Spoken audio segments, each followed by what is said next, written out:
मैं हाथ जोड़ता रहा उनके सामने कि मेरी बच्ची से बात कराई जाए, कुछ भी नहीं कहा। जज साहब ये कहते हैं कि जब हमने इतना हाईलाइट जो केस है, वो उसके अंदर कोई ऑर्डर नहीं किया, तो हम आपके केस में क्यों करेंगे? आपकी जो बच्ची जो है, उसका 10 लाख रुपए में सौदा हो गया है। मेहदी काज़मी भाई का मुझे फ़ोन आया है। अली डार साहब, मैं आपको क्या बताऊँ कि उस वक़्त बिस्मिल्लाहिर्रहमानिर्रहीम। अस्सलाम वालेकुम। आप देख रहे हैं व्यूज मैटर। मैं हूं अली डार और मेरे साथ आज मौजूद हैं मोहम्मद नासिर साहब। मोहम्मद नासिर साहब के बारे में आप में से बहुत सारे लोग जानते होंगे। मोहम्मद नासिर उम्मे हानी के वालिद हैं। जो नहीं जानता उम्मे हानी के बारे में, उनको पहले मैं ये बता दूं कि उम्मे हानी एक ऐसी बच्ची है जो कम सिन बच्ची है, जिसको मुबैना तौर पर अगवा किया गया और अगवा करने के बाद उसके साथ एक मुबैना निकाह कर लिया गया। जिस तरह से आप सबको मालूम है कि लोग मेहदी अली काज़मी साहब के बारे में जानते हैं और उनकी बेटी के साथ क्या किया गया, उसको भी मुबैना तौर पर अगवा किया गया। अगवा करने के बाद उसके साथ एक मुबैना निकाह किया गया और अब वो मामला भी कोर्ट के अंदर चल रहा है। इस तरह से मोहम्मद नासिर की बेटी के साथ भी ऐसा ही किया गया और ये गरीब शख्स, ये एक ठेला लगाने वाला शख्स इस वक़्त इंसाफ के लिए दर-बदर की ठोकरें खा रहा है और कोशिश कर रहा है कि आप जैसे लोग, हम जैसे लोग इनकी आवाज़ बनें। और जिस तरह से हमने मेहदी अली काज़मी साहब के लिए भरपूर आवाज़ उठाई और इस केस को हाइलाइट करने की कोशिश की, ताकि इस तरह के मामलात को दबा ना दिया जाए, बल्कि इनको मेन स्ट्रीम मीडिया पर लेकर आया जाए, ताकि किसी की बेटी के साथ भी ऐसा ना हो। मोहम्मद नासिर साहब, बहुत शुक्रिया, आपने वक़्त दिया। मैं तमाम तर मामला आपसे पूछता हूँ और कोर्ट में इस केस का इस वक़्त क्या मामला चल रहा है और कल इस हवाले से बहुत अहम समाअत भी होने जा रही है। इस हवाले से मैं तमाम तफ़सील जानूँगा, लेकिन सबसे पहले नासिर साहब ये बताइएगा कि आपकी बेटी के साथ, हमारी बहन के साथ, हमारी बच्ची के साथ, उम्मे हानी के साथ क्या वाक़या पेश आया और इस वक़्त उम्मे हानी की उम्र कितनी है? बिस्मिल्लाहिर्रहमानिर्रहीम, अस्सलामु अलैकुम। पहले तो मैं आप तमाम लोगों का और अली डार भाई, आपका बहुत शुक्रिया अदा करता हूँ कि आपने मुझ गरीब की आवाज़ सुनी और मुझे आपने इतनी दूर होने के बाद भी और मुझे अपना कीमती वक़्त दिया और मेरी आवाज़ जो है लोगों तक पहुँचाने की कोशिश की है आपने। तो मैं आपका बड़ा मशकूर हूँ कि मैं इस काबिल नहीं था, लेकिन मेरे अपनों ने छोड़कर मुझे जो गैर थे वो मेरे अपने बनकर और मेरी आवाज़ जो है हुक्मरानों तक पहुँचाने के लिए इतनी काबिशें और कोशिशें कर रहे हैं। तो मैं बहुत-बहुत शुक्रिया अदा करता हूँ और ये है कि मेरी उम्मे हानी जो है वो 21/5/2022 को जो है वो लापता अगवा हुई और जो है उसके बाद हम लोग जो है उसको तलाश किया तो नहीं पता चला। तो फिर पीएस पिनियारी, हमारे इलाके का, हैदराबाद के इलाका फरीदाबाद का जो है पीएस पिनियारी थाने की हदूद है। फिर हम उस थाने पे गए और वहाँ पर जाकर जो है हमने दरख़्वास्त दाखिल की।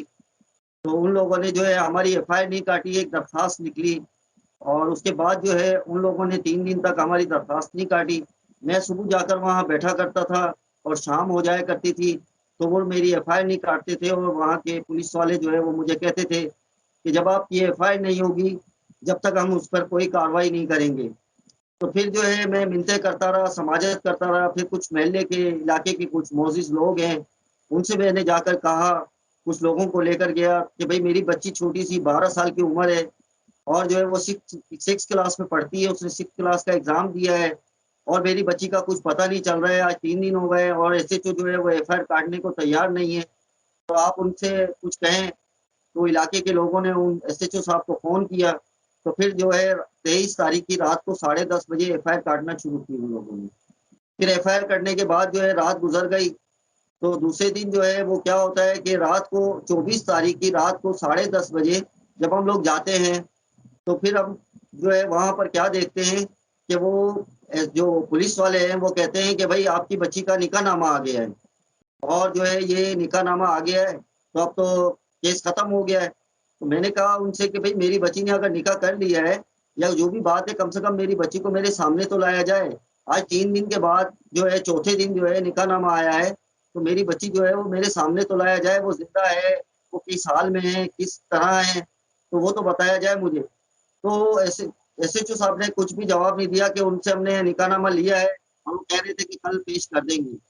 लेकिन वो कल उनकी नहीं आई और 1 महीने 6 दिन तक उन लोगों ने जो है वो मुझे इसी तरीके से घुमाते-फिराते रहे और जो है इधर से अभी सुबह को आओ, शाम को आओ, इस तरीके से फिर 1 महीने 6 दिन के बाद कराची हाई कोर्ट से जो है वो एक लेटर आता है, वो लेटर भी नहीं मिलता है, लेकिन मैं खुद वहाँ पर क्योंकि यहाँ पर जो तफ्तीशी ऑफ़िसर होता है, वो जाता है, हमारे जो है लोकेशन लेता है। वो लोकेशन निकालने के बाद वो कहता है कि कराची की लोकेशन आई है गुलशन मेमार, ये उसका एक इलाका है, नूर मोहम्मद गोट।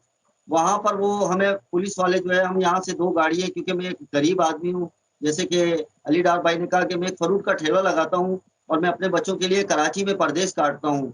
वहाँ पर मैं ठेला फ्रूट का लगाकर जो है अपने बच्चों को हलाल रोज़ी कमाकर अपने बच्चों को भेजा करता था। तो इसलिए हालात ऐसे नहीं थे कि मैं उनके लिए कोई गाड़ी अफ़ोर्ड कर सकता था। लेकिन मुझे फिर भी किसी से कर्ज़ लेकर, उधार लेकर, क्योंकि मेरी बच्ची का मामला थे, तो मैं लेकर 2 कारें कर यहाँ से गुलशन मेमार कराची पहुँचा। जब कराची हम लोग पहुँचे तो वहाँ पर तफ्तीशी ऑफ़िसर ने वहाँ की साइड थाने का जो थाना है उसमें उसने एंट्री करवाई और एंट्री करवाने के बाद वो जहाँ की लोकेशन थी वहाँ पर जब पहुँचे हैं, तो तकरीबन उस वक़्त 6 साढ़े 6 बजे का टाइम होगा। तो वहाँ पर हमारे साथ वो वहाँ पर भी एक ज़ुल्म किया जाता है कि वहाँ पर भी जाने के बाद जो है वो आधा पौन घंटे के बाद जो तफ्तीशी ऑफ़िसर है वो कहता है कि आपकी बच्ची का जो है ये बच्ची ने आपकी हाई कोर्ट में दरख़्वास्त दायर कर दी है, आपके खिलाफ पिटीशन दायर कर दी है, तो अब हमारा मैटर ख़त्म हो गया है और अब हैदराबाद वापसी चलें। अब हाई कोर्ट का मसला है। हम लोग वापसी आ जाते हैं, फिर उसके बाद मैं जो है 2 दिन तक तफ्तीशी ऑफ़िसर के पीछे पड़ा रहता हूँ कि भाई कोई डेट आई है, किस तारीख है, कोई तारीख तो बताएँ आप मुझे। तो वो कहता है कि मैं उनके वकील से बात करता हूँ। फिर वो जब वो बात करता है तो वो कहता है कि 21 तारीख जो है 21/6 जो है वो 21/6 को जो है वो हाई कोर्ट जो है वो तारीख है। तो मैं वहाँ कराची में तो काम करता था, मैं देखा कि भाई 10-15 दिन की तारीख है अभी, तो मैं कराची चला जाता हूँ और वहाँ पर कराची में जो है मैं वहाँ पर फ्रूट का ठेला लगाता हूँ, तो वहाँ पर मैं जब जाता हूँ हाई कोर्ट में, तो वहाँ पर मुझे पता भी नहीं होता है कि मुझे क्या करना है और किस तरीके से मुझे पता चलेगा।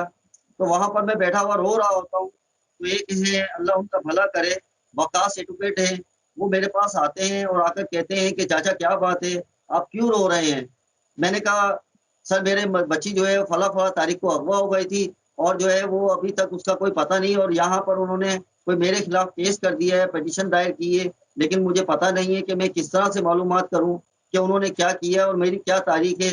तो ऐसा तो ना हो कि कहीं मेरी बच्ची को वो पहले ही मेरी गैर मौजूदगी में ही पेश कर कर और चले जाएँ और मुझे पता भी ना चले। तो हुँ, फिर वो जो है मेरे साथ जाते हैं और वो वहाँ पर हाई कोर्ट में कंप्यूटर वाले बैठे हुए होते हैं, उनको मेरा नाम बताते हैं वो और जो एफआईआर कॉपी मेरे पास उस वक़्त होती है, तो वो देखकर उनको बताते हैं, तो उसका नंबर होता है 3681।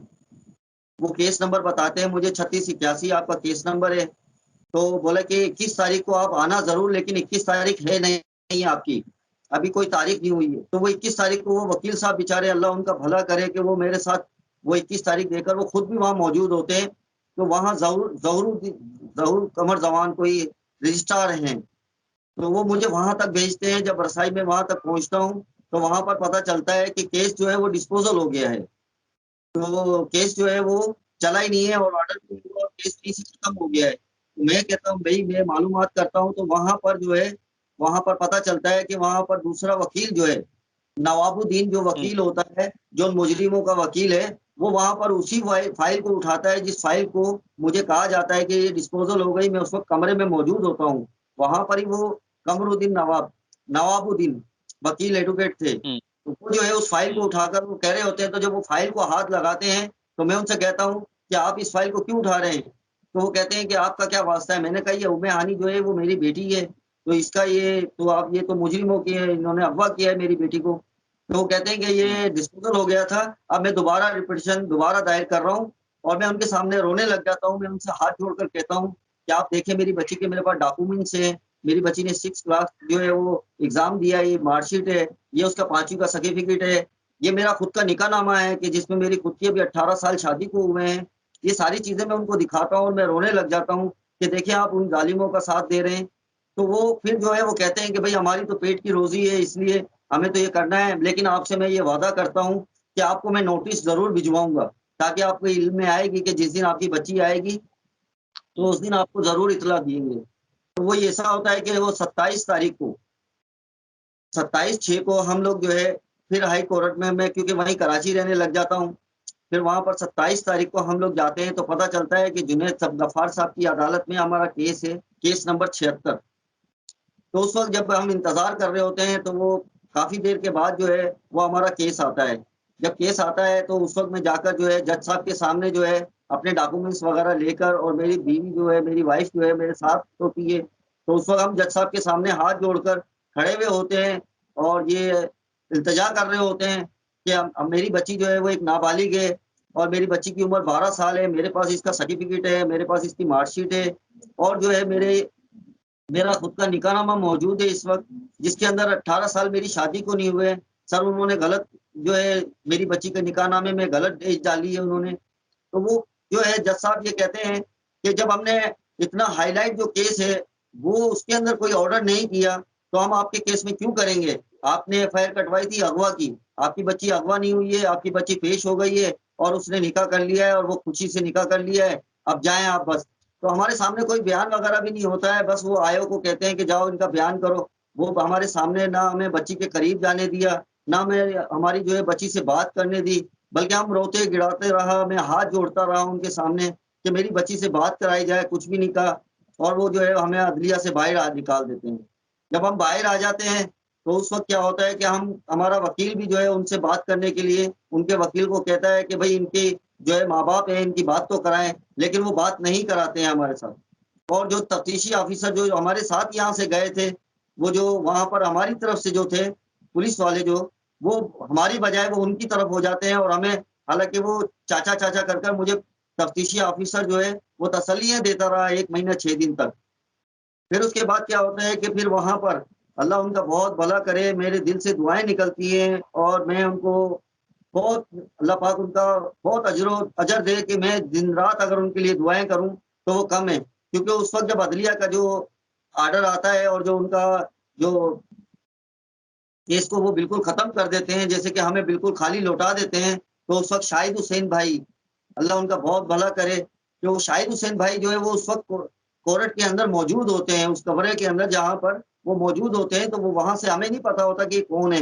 लेकिन वो भागे हुए आते हैं और एक मोबाइल उनके हाथ में होता है और वो आकर मुझे कहते हैं, "चाचा क्या हुआ? ये आपको मसले को, आपकी बच्ची को जो है ये क्या मामलात हैं?" तो फिर मैं उनसे ये कहता हूँ कि मेरी बच्ची जो है वो 12 साल की है और वो छठी क्लास में पढ़ती है। फिर वो सारी बातें मैं जब उनको बताता हूँ, तो वो मूवी के बना रहे होते हैं। मुझे ये नहीं पता होता है कि वो भई मीडिया के हैं या क्या हैं। तो वो फिर वो वहाँ से वो वीडियो वो बनाने के बाद जो है, वो फिर वो हमें पता नहीं होता है, लेकिन हमसे वो डॉक्यूमेंट्स की कॉपी वगैरह जो है, तस्वीरें वगैरह ले लेते हैं। फिर हम वहाँ पर हुँ। रोते-पीटते हुए, क्योंकि मेरी वाइफ़ की तबीयत बहुत ज़्यादा खराब हो जाती है और फिर मैं बेबस हो जाता हूँ कि अली डॉक्टर साहब, मैं आपको क्या बताऊँ कि उस वक़्त ऐसा आलम होता है कि मैं एक बाप होकर भी अपनी बेटी से इस तरीके से जुदा हो गया, जैसे कि मेरा कोई उससे रिश्ता नहीं है। आप अंदाज़ा लगाएँ कि मैं और मेरी बीवी इस तरीके से, कि हमारी औलाद जिसको हमने छोटी-सी उम्र से पाला, उसको इतना बड़ा 12 साल का किया, उसकी दुःख-सुख को, और वो हमारी बच्ची जो उन मुजरिमों के बीच के अंदर इस तरीके से ज घेरा हुआ उसको, जैसे कि हम लोग पता नहीं उसके दुश्मन थे और वो लोग उसके मुहाफ़िज़ थे।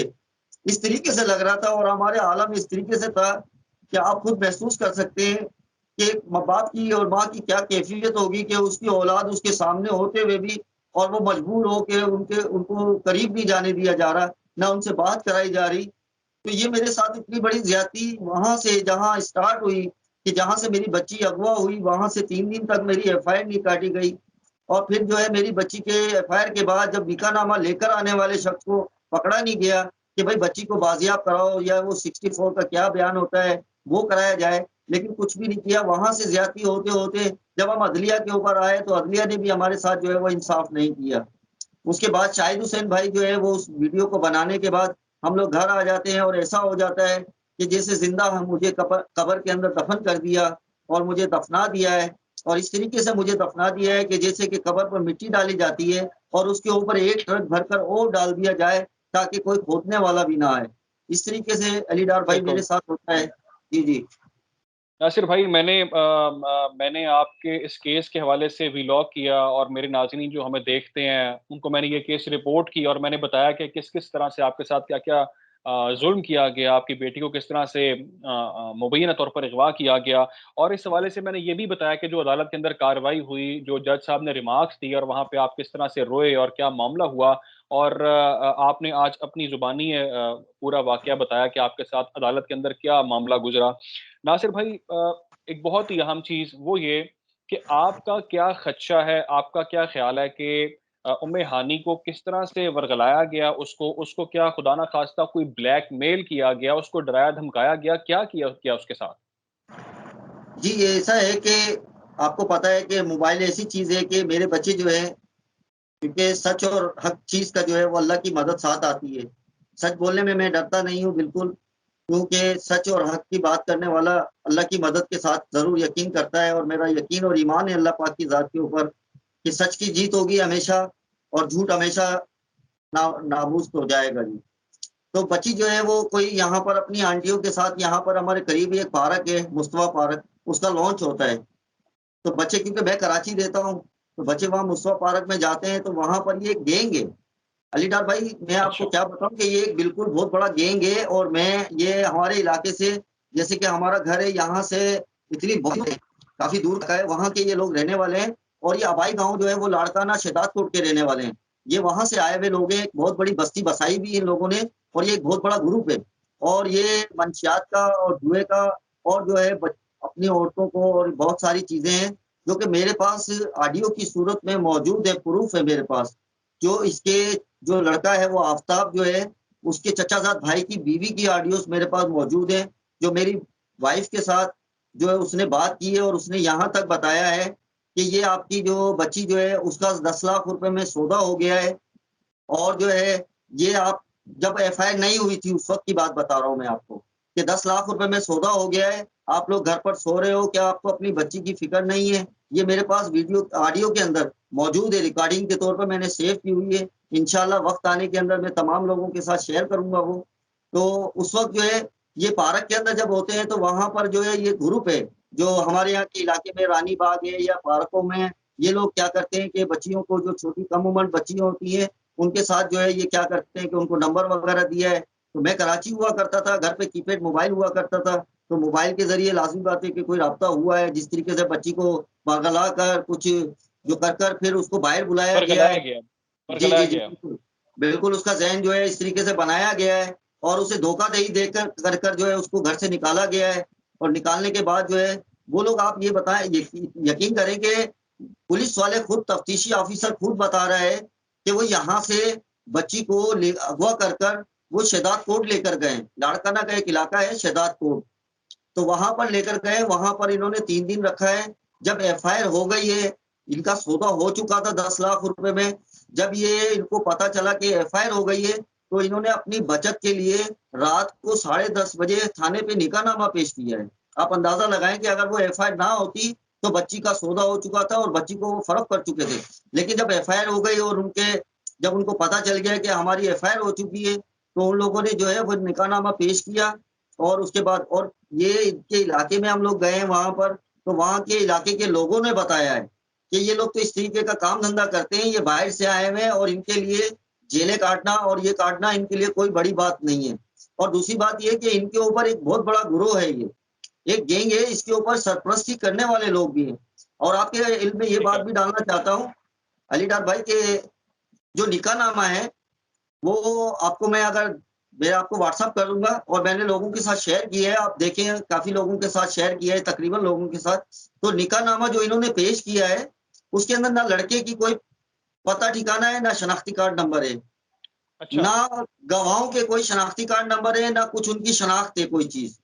सिर्फ़ उस पूरे फ़ार्म के अंदर जो है, वो सिर्फ़ एक वकील जो है, जो चंद वकीलों ने दुकानें खोली हुई हैं, और ये गैंगों के साथ मिले हुए हैं कि आप लोग जाओ और छोटी नाबालिग बच्चियों को उठाकर लेकर आओ, और हम ही निकाह कराएँगे, और हम ही तुम्हारे लिए जो है केस लड़ेंगे, और 18 साल लिखकर फिर हम तुम्हें आज़ाद करा देंगे।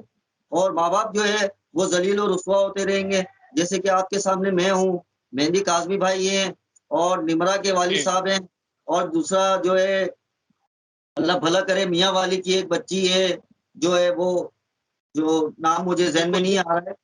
जी, जिस तरह जी। से आप कह रहे हैं कि कोई मुनज़्ज़म गिरोह है जो इसके पीछे काम कर रहा है और ये बच्चों को वर्ग़लाते हैं, बच्चों को मुबैना तौर पर अगवा करते हैं और उसके बाद ब्लैकमेल भी किया जाता है, उसके बाद प्रेशराइज़ भी किया जाता है और हर तरह का हरबा इस्तेमाल किया जाता है और बहुत कम ऐसे वालिद हैं जो इतना स्टैंड लेते हैं अपनी औलाद के लिए और उसको उसके हाल पे नहीं छोड़ते, बल्कि उसकी वापसी के लिए भरपूर जद्दोजहद करते हैं, जो इस वक़्त आप भी कर रहे हैं। मैंने इस हवाले से एक व्लॉग किया था और मैंने इंटरव्यू किया था शैला रज़ा साहिबा का।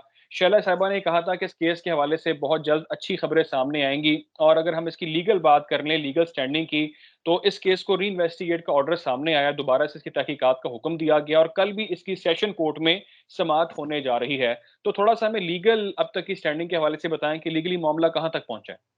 हाँ जी, उसके बाद क्या हुआ कि जैसे हम लोग घर पर आए तो उसके बाद शाहिद हुसैन भाई ने कोई शेला रज़ा बाजी को वो वीडियो जो है वो अदलिया की जो फैसले थे वो शेला रज़ा बाजी तक पहुँचाए। तो शेला रज़ा बाजी का दूसरे दिन हमें फ़ोन आता है मुझे। मुझे कॉल आती है और उनके यहाँ पर एक इदारा है, वुमेन डिपार्टमेंट हुकूमत सिंध के नाम से।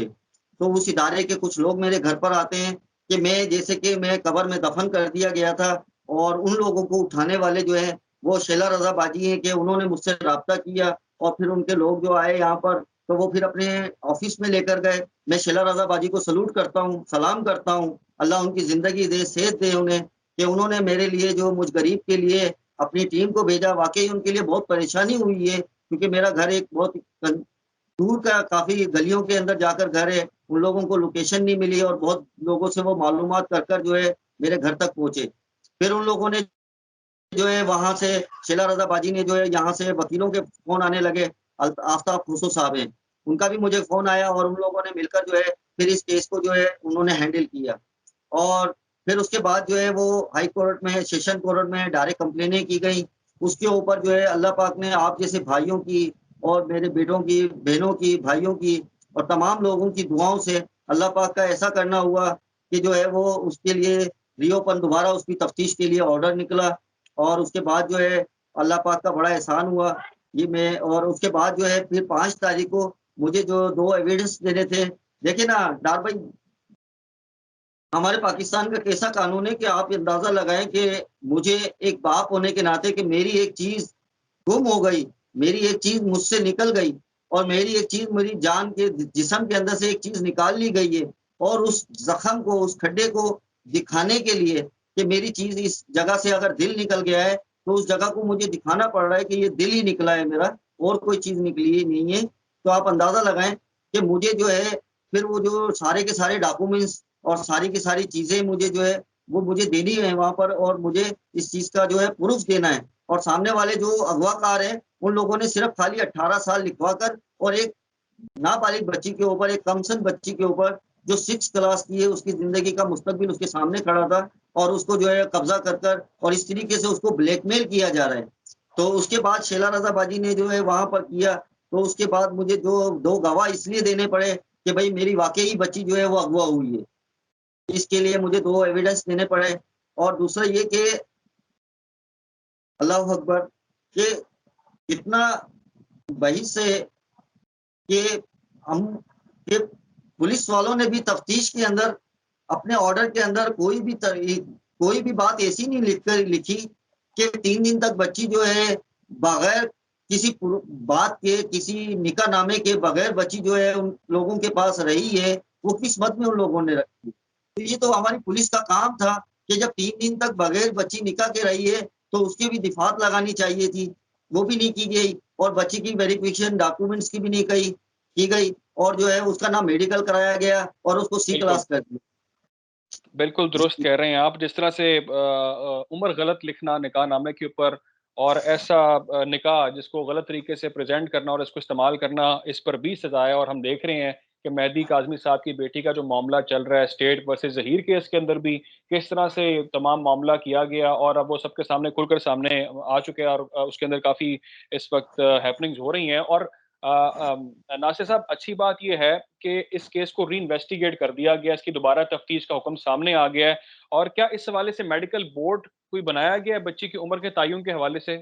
जी, मेरी अभी जो है वो उसके लिए जो है मैं अपने बीच में मैं आपकी ये बात रोकूँगा क्योंकि आपने जो मेहंदी काज़मी भाई का कहा है, तो मैं उनका बड़ा मशकूर हूँ कि उन्होंने मुझे जब उनको पता चला ये बात कि शाहिद हुसैन भाई के ज़रिए या किसी मीडिया के थ्रू उनको पता चला कि जो है उनकी बच्ची के केस के हवाले से मेरी बच्ची को भी मुझे भी यही और कहा गया कि जब हमने इतना प्रोफ़ाइल जो केस हो रहा है, हाइलाइट हुआ है, उस केस में कोई ऑर्डर नहीं किया, तो आपके केस में क्यों करेंगे? तो उसके बाद जो है मेहदी काज़मी भाई का मुझे फ़ोन आया है। उन्होंने मुझे फ़ोन कर समझ लें कि मुझे कब्र से निकाल कर और निकाल तो लिया था छिला रज़ाबाजी ने, लेकिन उसके अंदर जान डालने वाले जो हैं वो मेहदी काज़मी भाई है। मैं बोलता हूँ कि इस वक़्त जो है हमारे पाकिस्तान की बच्चियों के हीरो हैं कि उन्होंने अपनी बच्ची की कुर्बानी दी और इतने सब्र वाले, अल्लाह उनको सेहत दे, तंदुरुस्ती दे कि उन्होंने इस पाकिस्तान के लिए अपनी बच्ची को के साथ-साथ तमाम मेरे जैसी बच्ची को जाने वाले बाप को भी हिम्मत और हौसला दिया और दूसरे भी आने वाली बच्चियों के वाक़यात के लिए भी एक जंग लड़ रहे हैं। मैं उन्हें सलाम करता हूँ कि अल्लाह पाक ने उन्हें बड़ी हिम्मत और सब्र दिया है कि उनके ऊपर तो कीचड़ भी आए और पत्थर भी आए, लेकिन अल्लाह पाक ने उनको सब्र दिया और इंशाअल्लाह अल्लाह पाक उनकी मदद करेगा और हमारी भी मदद करेगा। तो उसके बाद ये हुआ है कि अभी जो 21 तारीख के बाद जो है ये 27 तारीख के बाद अभी 5 तारीख को हम लोग पेश हुए थे। अब जो है कल 11 अगस्त है, कल हमारी वहाँ पर पेशी है।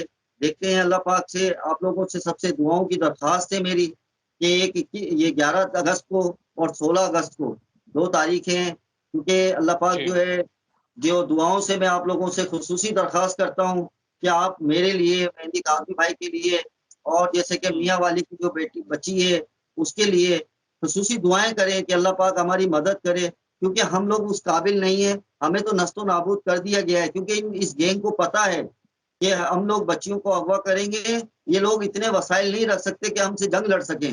ना माली तौर पर लड़ सकते हैं, ना ताकत के तौर पर लड़ सकते हैं, क्योंकि मैं इस उम्र में अपने बच्चे हैं, आप अंदाज़ा लगाएँ कि मैं 2 से ढाई महीने हो चुके हैं मुझे। मैं बेरोज़गार बैठा हुआ हूँ। पीछे मेरे 8 बच्चे हैं और फिर वालिदा है मेरी और जो है जो है मेरी वाइफ़ है, हम लोग 8-10 फैमिली है 8-10 अफ़राद की। अंदाज़ा लगाएँ कि इस महँगाई के दौर में किस तरीके से उन ज़ालिमों ने मुझे एक दीवार के साथ लगा दिया है और इतने बड़े ज़ुल्म के साथ लगा दिया है कि आज मेरे अपने रिश्तेदारों ने मुझे छोड़ दिया है।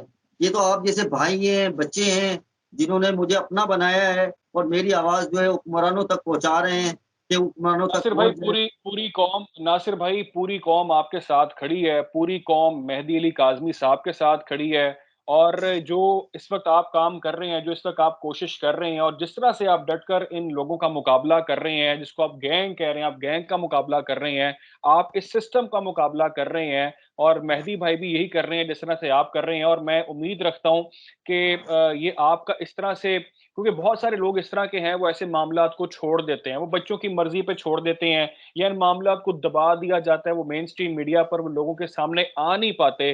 लेकिन जिस तरह से आप हैं, जिस तरह से मेहदी अली काज़मी हैं और जिस तरह से उन्होंने स्टैंड लिया इस पूरे मामले के अंदर, तो ये बहुत सारे वालिदैन के लिए बाइस फ़ख्र चीज़ है कि अपने बच्चों के लिए इस तरह डटकर मुकाबला करना और आखिर तक उनकी वापसी के लिए जंग लड़ना। तो आप सिर्फ़ अपने बच्चों की जंग नहीं लड़े बल्कि आप पाकिस्तान की और माँओं के लिए, आप पाकिस्तान के वालिदैन जो बाप हैं, उनके लिए एक मिसाल कायम कर रहे हैं और इस सिस्टम इंशाअल्लाह। का, ऐसे लोगों का खात्मा बहुत ज़रूरी है ताकि बाकियों के बच्चे महफूज़ रहें। कल का दिन बहुत अहम है। हम उम्मीद रखते हैं कि इंशाअल्लाह ताला जिस तरह से मेहदी अली काज़मी साहब का मामला भी इतनी आगे तक पहुँच गया और बहुत सारी अब अच्छी होप सामने आ रही हैं, तो इसी तरह इंशाअल्लाह। आपके इस मामले में भी आपको इंसाफ मिलेगा और ये मामला खुलकर जो लोग हैं, जो किरदार हैं, वो बेनकाब होते चले जाएँगे।